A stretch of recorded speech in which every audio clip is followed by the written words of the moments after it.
আমি মোহাম্মদ আব্দুল হামিদ। আজকে আমার কথা হইলো আমাদের ফুটপাতের দোকানপাট নিয়ে। ফুটপাতের দোকানে শাক, সবজি, পোশাক, জুতা থেকে নিয়ে ইত্যাদি সবকিছুই পাওয়া যায়। তাই ফুটপাতের দোকান থেকে সরকারের রাজস্ব কোনো একটি টাকাও আসে না সরকারের পকেটে।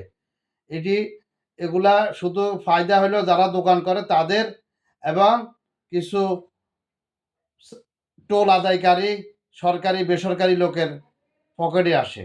কিন্তু সাধারণ জনগণের এখান থেকে কোনো ভাগ্য পরিবর্তন নাই। কিন্তু এদের জন্য প্রতিটি ওয়ার্ডে প্রতিটি অঞ্চলভিত্তিক বাণিজ্যিক মহল তৈরি করতে পারলে পার্কিং সুবিধা সহকারে বাণিজ্যিক মহল তৈরি করতে পারলে সরকার সব দিকে লাভবান হবে এবং এদেরকে সমস্ত ভ্যাট ট্যাক্সের আওতায় আনা যাবে। এবং আমি সরকারের কাছে আরও অনুরোধ করতেছি, দয়া করে এদেরকে ফুটপাত থেকে উঠাবেন না এবং এদের জন্য সুব্যবস্থা করতে হবে। যদি আমরা উঠাই দিই এরা কোথায় যাবে? এবং রাষ্ট্রেরও তো প্রয়োজন এদেরকে কর্মসংস্থানের ব্যবস্থা করা। আজকে আমরা যদি ওদেরকে উঠাই দিই ওরা কর্মহারা হয়ে যাবে। তাই এদের জন্য প্রতিটি এলাকায় বাণিজ্যিক মার্কেট তৈরি করুন পার্কিং সুবিধা সহকারে।